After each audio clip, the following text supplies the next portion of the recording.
Snuff films are real. Most snuff films can be found on the dark web. Snuff film, by definition, is a movie or film loop produced for profit. It contains an on-screen murder, explicit acts of violence. One of the things with serial killers that they will often take a memento. If you videotape or audio tape something, that's something you can caress as your own. This is yours. Of course they exist. I mean, I'd be sure that they exist, because can't you just buy anything in this country? Confession of a snuff film producer. I thought I'd tell you about my life a little. My life is probably different from the lives of most people. I'm a Russian man, and I'm in my 50s, which is not the unusual part. The part about how I make my living is where things get surreal for most people. Where I'm from, others usually work mundane jobs that hardly pay for their food and shelter, but I haven't experienced financial struggles in a while. I have a mid-six-figure income in my one-man company. I'm not a software developer or a financial advisor or anything like that. I do something a bit different. I kill people on camera. Yes, I'm a snuff film director, and I handle everything on my own. I acquire the actors, shoot the films with them, and distribute the finished products to my customers. To clear things up, I call them actors, but there's no acting involved. Everything I record is 100% authentic. You would probably refer to my actors as victims of a serial killer. I wouldn't call myself a serial killer, because I see myself more as an entertainer. I don't get pleasure out of killing. I'm just indifferent to it, but I surely get pleasure from the money killing gets me. Let me take you through the process of making my films and how I turn murder into money. My main source of income is mailing USBs with films to my existing customers. I use hard copies to minimize the risk of getting traced. I don't trust digital copies. I have a domain on the deep web where you find all the info necessary for subscribing to my services. The subscription costs $2,000 a month, and it will get you a snuff film every month shipped straight to your door. The films last between 8 and 12 hours, depending on how fast the actor dies. Sometimes they are tough enough and I have to slit their throats or shoot them in the head if things start getting too long. But sometimes they just bleed out after a few hours and ruin the movie. I became really skilled at torturing over the years, so I know how to torture someone for a long period of time without letting them die. But occasionally things happen. You can't fully predict how much torture and harm a person can take before they die. Or sometimes you just mess up when cutting someone and hit their artery or something of that nature. It's not that unlikely for an incident like this to happen after you've already covered 90% of someone's body in cuts. I'm very respected in the snuff community, and I'm a high-ranking user of multiple snuff-related deep web forums. So if I need some money fast, I just organize a red room on short notice and promote it on these forums. Yes, one of those fake red rooms that apparently don't exist. Haha. You know, the ones you're always hearing about on YouTube. Anyway, these red rooms go for cheaper than the DVDs because the video and audio quality is much lower. The deep web isn't the best for streaming content, but they always get flooded with viewers.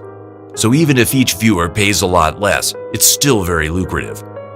I made as much as $20,000 on a single live stream. You have to pay so you can watch, but then you can also pay extra to direct the torture. Nothing is off limits, because over the years I've done it all. I try to stick to more controllable methods of torture like rape, suffocating, twisting, bone breaking, or small cuts. When you do these things, you will cause a lot of pain, but the person rarely dies early on. I avoid beating people with sticks or punching their heads because it's so unpredictable. Even though people love seeing that type of violence because it's just so primal, but as I said, unpredictable. Sometimes a person can take 200 punches. Sometimes the 10th kills them. It's a lot easier to kill someone with fists or a blunt object than most would think. I only do those things if someone pays a lot of money for it on my live stream, and I reserve them towards the end. The most popular form of torture is anything that has something to do with sexual abuse. People just love seeing others get raped. It doesn't matter if it's a man or a woman. if the actor is underage or not. Anything rape-related will satisfy the viewer. Most common thing that people like to see is stuffing large objects into the actor's vagina or ass. I've stuffed light bulbs, broomsticks, glass bottles, cans, candles, and even traffic cones into men and women. This causes them a lot of agony, but it doesn't seriously hurt them, and the fans love it. Light bulbs are really popular because you never know if it will break or not. Having a light bulb break in your vagina or asshole is the last thing you want to experience, and that's why my fans want to see it. It's kind of like the appeal of gambling, not knowing if it will break or not, if the actor will lose or not. I often have sex with the actors throughout the film. People love that also. I've had sex with actors before the torturing even began, and they've been tortured for hours, and even after they already died. People want to see it all. I think it's not sexual for the viewer. They just love seeing someone get dominated and overpowered as much as possible. And rape seems to be the icing on the cake when it comes to power plays, especially since it's so stigmatized in today's society. I get actors by kidnapping them. It's really easy. I never choose a specific person. I just choose a location and wait for the right target. I always go for locations with no cameras that aren't too busy, but have enough happening so that I don't have to stick around for a long time before finding someone. It's a quick process, so it's really hard to get caught in act. It takes seconds to have an actor unconscious in my van because I have a good chloroform supplier. Once they're in my van, they can't even make a sound, so I take my time with properly tying them up and muffling them in my van before I drive off with them. I go for people of all ages, races, genders, and archetypes. It doesn't really matter to me. Nobody is invincible, and I know damn well what I'm doing. When it comes to women, people like seeing younger girls and older women equally. For guys, I go for masculine men. People enjoy seeing dominant men get dominated more, but as I said, I keep it diverse. I live in a very quiet Moscow suburban area with many houses, and all of my killings happen in my basement. Everyone in the neighborhood has huge yards, and the houses are really spaced out. Hardly any cars pass by during the day, let alone at night. With a little soundproofing, there's no chance anyone would be able to hear what's going on and catch me in the act, so I can take as much time as I want with the torture. I want to provide value to my customers, so I try to extend things as much as I can and do as much harm as possible. I don't feel bad about anything I do. You can say that's terrible, but to me, it would be terrible if I didn't provide for my family. There's not much left for me to do besides this, and I see it as my duty to take care of my parents, wife, and children, regardless of what it takes. I spent a decade in the Russian prison system, so I'm numb to this kind of violence. In the end, I just value my family more than lives of some random people. One day they would die anyway, and they probably live miserable lives, so I'm kind of doing them a favor. After the first 2 hours of torture, they get so delirious that they probably don't even realize what's going on, so who the hell cares? This kind of thing is a lot more common than you'd think, and it's actually really easy to pull off here as well as in certain parts of Europe. You can pull up to some unexpecting person on the street and have them in your van in seconds. You can torture them in your basement for hours without spending more than a few $100 on soundproofing. You can distribute the product on the deep web with no risk of getting caught, with only minor technical knowledge. And if anything ever goes wrong, the cops here can be paid off anyway. Like I said, it's a lot easier than you think. So if you're sitting here thinking it could never happen to you, think again. Maybe someday it will. Few of them got caught. How true are snuff movies now? I remember, I think it was around 99, 2000, a movie came out called 8mm, starring Nicolas Cage, who was a detective investigating the world of snuff movies. And then more recently we've had Ron Swanson come on the channel. He's talked about red rooms and the things that you can pay for and how some people pay to go all of the way. And Ron has discussed how in countries where life is cheap, kids are procured, street kids, orphans, care home kids, and that is the methods that the predators employ to get the kids for these productions, these sick productions. That's caused loads of people to email me and say, you know, there's no such thing as snuff movies, or there is such a thing as snuff movies, and there's a huge debate. Where are the cases? Where are the articles? So someone sent me an article from 2000. It's called British Link to Snuff Movie. It's in The Guardian. And it shows how these operations work. They're really seedy. They get kids from poor countries. It's horrific what happens.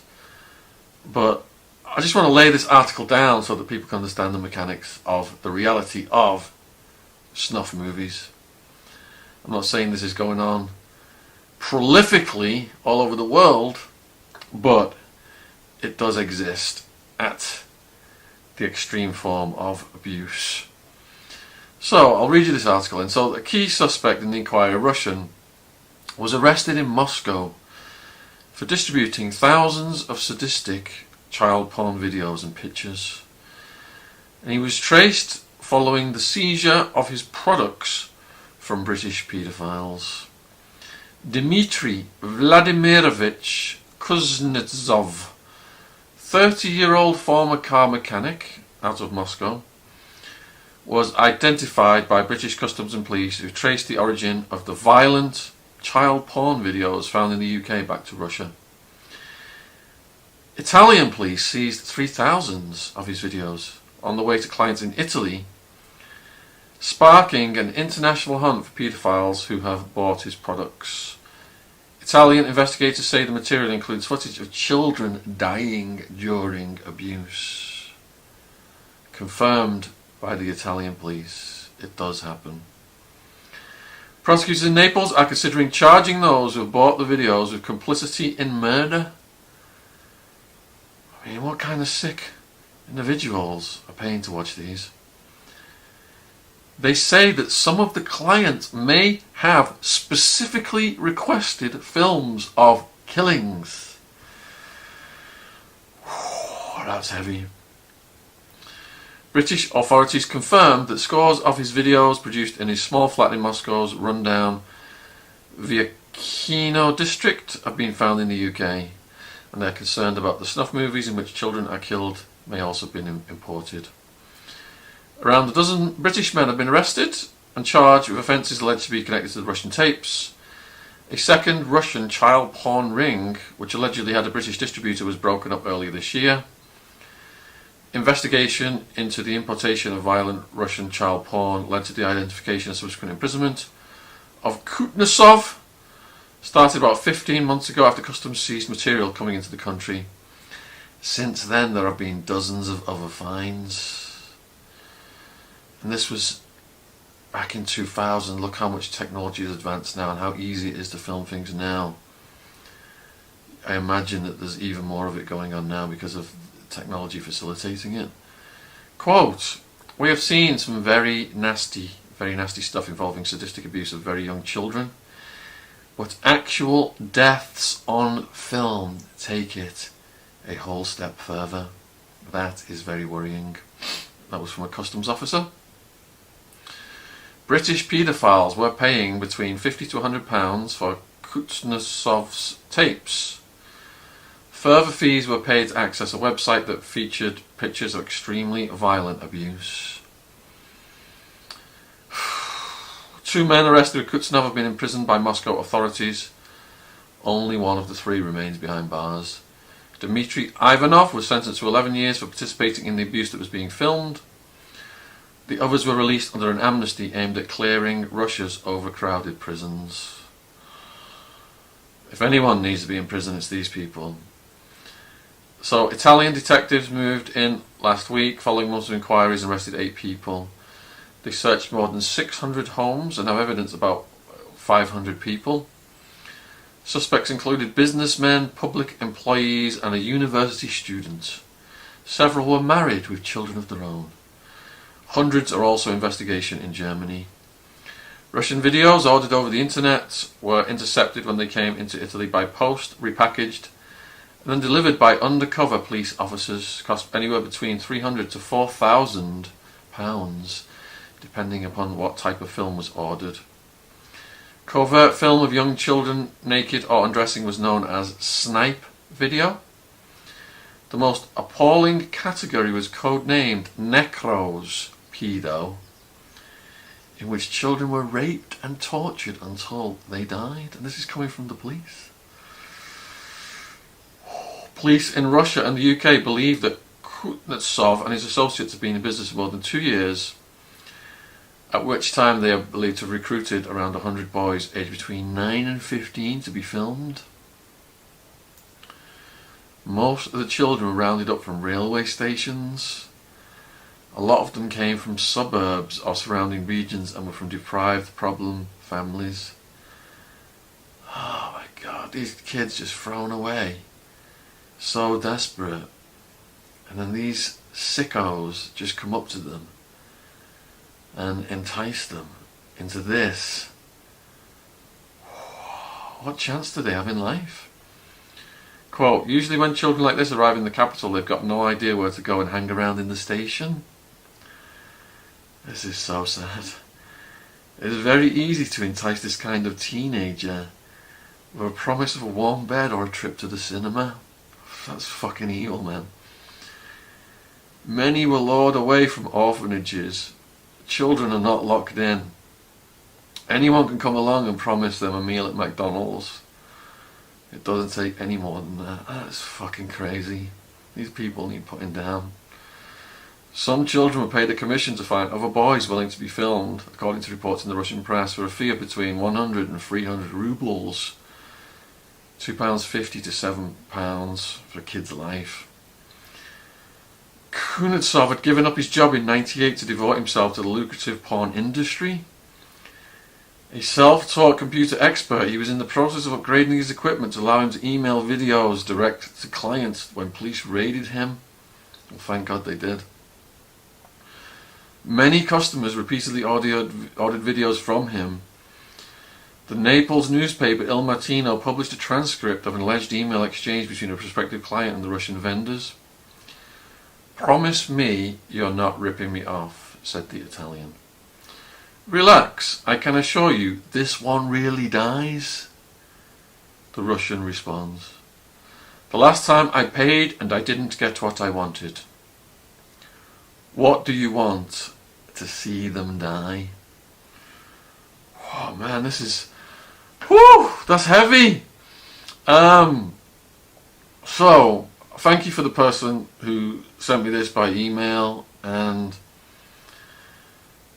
it's absolutely sickening and mind-blowing to have this confirmed by numerous police agencies, and the mechanics of it are exactly as Ron Swanson has described. Ron's talked about the Philippines and other methods the predators get the kids, but you know, obviously kids who've run away and they're hanging out at train stations and can't even feed themselves are just prime fodder for these sickos. I'm sure that GangStalking also involves snuff films. Like, share and subscribe to keep in touch. Video made by GangStalking. Attention awareness.